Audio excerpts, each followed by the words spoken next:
सूर्य कीर्तीला सोबत घेऊन त्याच्या बेडरूममध्ये आला. त्याने तिला बेडवर बसायला सांगितलं. मी थोड्याच वेळात पुन्हा येतो बोलून तो दरवाजा बंद करून बाहेर निघून गेला. तो रूममधून बाहेर जाताच कीर्ती बेडवर आडवी झाली. आता तिला खूप थकवा आलेला. तिच्यात थोडेही त्राण नव्हते तिथे बसून राहायला. तिला विश्वास नव्हता बसत की एवढ्या लवकर तिचं आयुष्य बदलेल यावर. आता ती सूर्याची बायको म्हणून त्याच्या बेडरूममध्ये त्याच्या बेडवर होती. सूर्याची मॉम तर कधीच तिचा सून म्हणून स्वीकार करणार नव्हती. हा विचार करून ती म्हणते, देवा मी कशी राहू इथे या श्रीमंत आणि घमंडी लोकांमध्ये. ती अस्वस्थ होऊन विचार करत असताना सूर्या रूममध्ये आला. तो येताच ती पटकन उठून बेडवर बसली. सूर्याच्या हातात जेवणाची 2 ताटं होती. त्याने एक ताट तिच्या बाजूला ठेवून बोलला, तो तिला जेवून घे लवकर, जेवण थंड होईल. तो फ्रेश होण्यासाठी गेला. 5 मिनिटांनंतर तो पुन्हा तिथे आला तेव्हा ती त्याला बेडवर दिसली नाही. ती सोफ्यावर बसलेली, जेवणाची ताटं ठेवलेली तशीच होती. ते पाहून त्याच्या कपाळावर आठ्या जमा झाल्या. मी काय बोललेलो तुला, कळत नाही का? एकदा सांगितलेलं जेवण जेवून घे, थंड होतंय, ते तो एकदम कोरड्या आवाजात मोठ्याने बोलला. मला भूक नाही, ती त्याच्याकडे न पाहताच त्याच टोनमध्ये पटकन बोलली. कीर्ती मी तुला हे नाही विचारलं की तुला भूक आहे की नाही. मी फक्त एवढंच म्हटलंय तुला, तू जेवून घे. बोलत तो तिच्या बाजूला येऊन बसला. तशी कीर्ती लगेच बाजूला सरकली. तिला पाहून तो म्हणाला, खाणार नाही मी तुला. बोलून त्याने तिचा हात पकडला. माझ्यापासून दूर राहा मिस्टर सूर्या देशमुख. तिचा हात त्याच्या हातातून काढून घेत ती बोलली आणि सोफ्यावरून उठून खिडकीजवळ जाऊन उभी राहिली. काही वेळ तिला हैराण होऊन पाहत होता तो. आता तिच्याजवळ येऊन उभा राहिला. रागाने बोलला, ही कोणती पद्धत आहे बोलण्याची? तुम्ही हीच पद्धत डिझर्व करता मिस्टर सूर्या देशमुख. तुम्ही जे काही केले ना माझ्यासोबत, त्यानंतर तुम्ही माझ्याकडून अपेक्षा करत आहात की मी तुमच्यासोबत चांगलं वागावं अशी. मनातील सर्व भीती काढून टाकत ती पटापट बोलली त्याला. काय केले मी तुझ्यासोबत? तो तिच्या आणखी जवळ येत विचारतो तिला. मी म्हटलं ना तुम्हाला दूर राहा माझ्या जवळून, ती त्याच्यासमोर बोट दाखवत बोलली. माहीत नाही तिच्यात एवढी हिंमत, एवढी जिद्द कुठून आलेली, जी ती सूर्या देशमुख समोर न घाबरता बोलत होती आता. का दूर राहू मी? बायको आहेस तू माझी. मला सांग मी काय केलंय? तो तिचा हात पकडून तिला जवळ ओढत म्हणाला. ती त्याच्या छातीवर येऊन आदळली. सोडा मला, ती रागाने बोलली. का सोडू? बायको आहेस तू माझी, हक्क आहे माझा तुझ्यावर. तो तिचे खांदे घट्ट आवळत कठोर आवाजात बोलला. तो ऐकत नाही ते पाहून ती त्याच्या हातावर जोरात चावली. जंगली बिल्ली, किती जोरात चावली तू मला. बोलतच त्याने तिला सोडलं आणि त्याचा हात झटकला. कीर्ती रागाने त्याच्याकडे पाहत बाजूला जाऊन उभी राहिली. तू एवढी क्रूर, हिंस्र असशील असं मला कधीच नव्हतं वाटलं. तो त्याचा हात चोळत म्हणाला तिला. तुम्ही नाही का क्रूर? ती त्याला बोलली. काय म्हणायचं आहे तुला? मी माणूस नाही तर जंगली प्राणी आहे असं त्याने विचारलं. तुम्हाला काय वाटलं मला कळणार नाही असं? माझ्या लग्नाची वरात न येणं हा कोणताच योगायोग नव्हता, तर त्यामागे तुमचाच हात होता. कीर्तीचं बोलणं ऐकून तो बोलला, तुला तुझी वरात येण्याचं खरंच दुःख आहे की नाटक करत आहेस?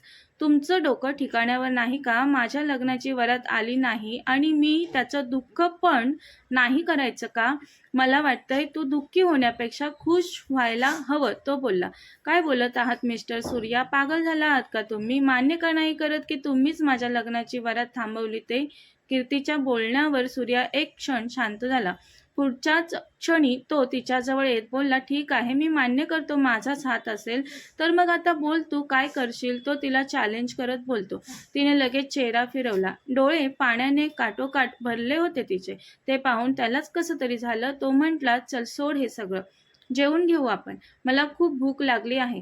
तिच्या डोळ्यातील अश्रू पाहून तो तिचा हात पकडून तिला बेडजवळ आणू लागला. मला नाही जेवायचं, सोडा मला, ती रडतच बोलली आणि तिचा हात सोडवू लागली. पण सूर्याची पकड मजबूत होती. त्याने तिला बेडवर बसवलं आणि तोही तिच्या बाजूला बसला. चेहरा एवढा कठोर होता त्याचा, ते पाहून कीर्ती घाबरली. ती त्याच्या बाजूला चुपचाप बसून राहिली. त्याने एक घास तिच्यासमोर पकडला. खा, बोलला तो तिला. तिने चेहरा फिरवला तसा तो बोलला, कीर्ती मला वाईट वागायला मजबूर नको करूस, नाहीतर तू पस्तावशील. तो राग गिळत बोलला तिला. ती शांत राहिली, पण रडू ओठांवर आलेलं तिच्या. ती दोन्ही हात चेहऱ्यावर ठेवून जोरजोरात रडू लागली. दीर्घ श्वास घेत सूर्या म्हटला, हे बघ कीर्ती, रडणाऱ्या मुलींना शांत करण्याचा अनुभव नाही मला. प्लीज तू रडू नकोस. बोलत त्याने तिचे हात चेहऱ्यावरून बाजूला केले. ती आता काही न बोलता नजर झोपवून होती. खा, पुन्हा तो हळू आवाजात बोलला. तिने एक घास तोंडात टाकला. खाण्याची इच्छा नव्हती तिची, पण बाजूला बसलेल्या त्या वाघामुळे ती खात होती जबरदस्तीने.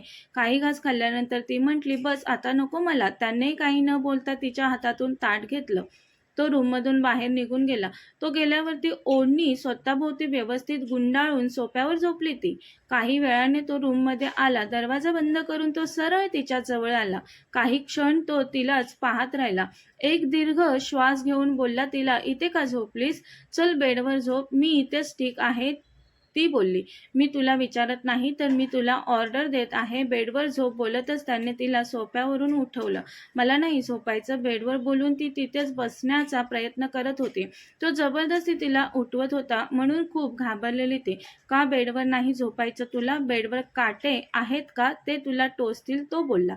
तशी ती म्हणाली, मला तुमच्यासोबत बेड शेअर नाही करायचा म्हणून मी सोफ्यावर झोपते. ती लहान मुलीसारखा हट्ट करत पुन्हा सोफ्यावर बसायला वळली, पण सूर्याने लगेच तिचा हात पकडून तिला स्वतःजवळ ओढलं. तो बोलला, भीती वाटते तुला माझी? माझ्यापासून तुला कोणताच धोका नाही. तो तिच्या डोळ्यांमध्ये पाहत बोलला. ती काहीच बोलली नाही. चल बेडवर. जर मी मनात आणलं तर तू माझ्यापासून सोफ्यावरही सेफ नाही राहणार. तसं तिने खाली पाहिलं. तो तिला बेडवर घेऊन आला. ती घाबरलेली. तिचं हृदय धडधडू लागलं. तो आत्ताच काय बोललेला ते तिला समजलेलं. तिला बेडवर बसून तो दुसऱ्या बाजूने जाऊन बेडवर झोपला. रूममध्ये मंद लाईट चालू होती. कीर्ती एकदम बेडच्या काठावर झोपलेली. ते पाहून तो बोलला, कीर्ती खाली पडशील. त्याने तिचा हात पकडून तिला स्वतःच जवळ ओढलं. तशी ती त्याच्या डायरेक्ट मिठीत आली. ती थरथरत होती. ते पाहून तो बोलला, शांत झोप. तुझ्या मर्जीशिवाय काहीच नाही करणार तुझ्यासोबत मी. ती त्याच्या मिठीतून सुटण्याचा प्रयत्न करत आहे ते पाहून तो तिला रागवत बोलला. त्याची पकड इतकी घट्ट असते की त्याच्यापुढे तिची ताकद कमी पडते. आता ती त्याला विरोध न करता शांत होते. काळजी नको करूस, मी काही नाही करणार. सूर्या तुझ्यावर या बाबतीत जबरदस्ती नाही करणार कधीच. अंगावर ब्लँकेट ओढत हळू आवाजात तिच्या कानाशी पुटपुटला तो. तसे तिने हळूवार डोळे मिटले. काही वेळातच ती गाढ झोपली. दिवसभराच्या दगदगीने ती लगेच झोपली. त्याने तिच्या चेहऱ्याकडे थोडं उठून पाहिलं तर ती झोपलेली. त्याने हळूवार त्याचे ओठ तिच्या कपाळावर टेकवून तिला किस केलं आणि तोही झोपला. दुसऱ्या दिवशी सूर्या जबरदस्ती तिला नाश्त्यासाठी हॉलमध्ये घेऊन आला.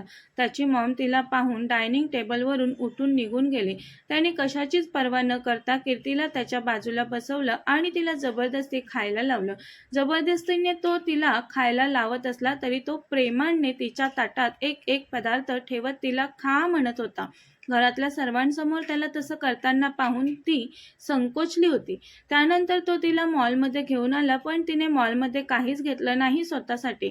मग सूर्यानेच तिच्यासाठी त्याच्या पसंतीची शॉपिंग केली. शॉपिंग नंतर तिला घरी सोडून तो ऑफिसला गेला. ती घरी आल्याचं कळताच सूर्याची मॉम तिच्याजवळ आली. त्याच्या मॉमला पाहून कीर्ती घाबरली. तिची पर्सनॅलिटी अशी होती की समोरचा तिच्या दबावात येईल. त्याच्या मॉमचा राग तर ती घरात आली तेव्हाच पाहिलेला तिने. नोकरीच्या बहाण्याने श्रीमंत मुलाला फसवतात तुझ्यासारख्या मुली. काय संस्कार केलेत तुझ्या आईबाबांनी तुझ्यावर? लाज नाही वाटत असं वागताना?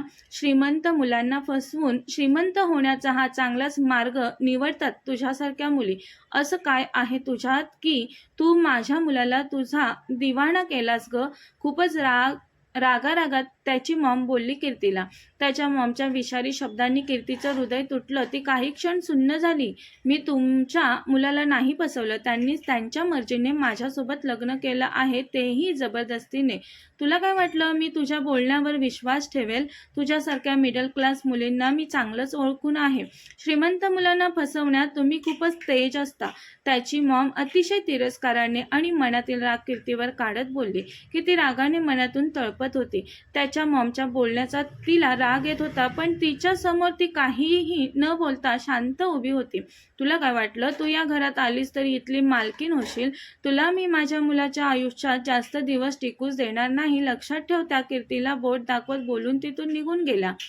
कीर्ती हताश होऊन बेडवर बसून तिच्याच नशिबाला कोसत रडत होती.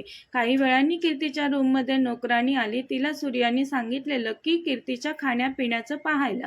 ती कीर्तीसाठी दुपारचं जेवण घेऊन आलेली, पण कीर्तीने जेवण्यास नकार दिला. ती बेडवर झोपली. दुपारपासून रात्रीपर्यंत ती बेडवर झोपून होती. सूर्या रात्री आला तेव्हा ती 2 गुडघ्यांमध्ये डोकं खुपसवून रडत होती. धन्यवाद.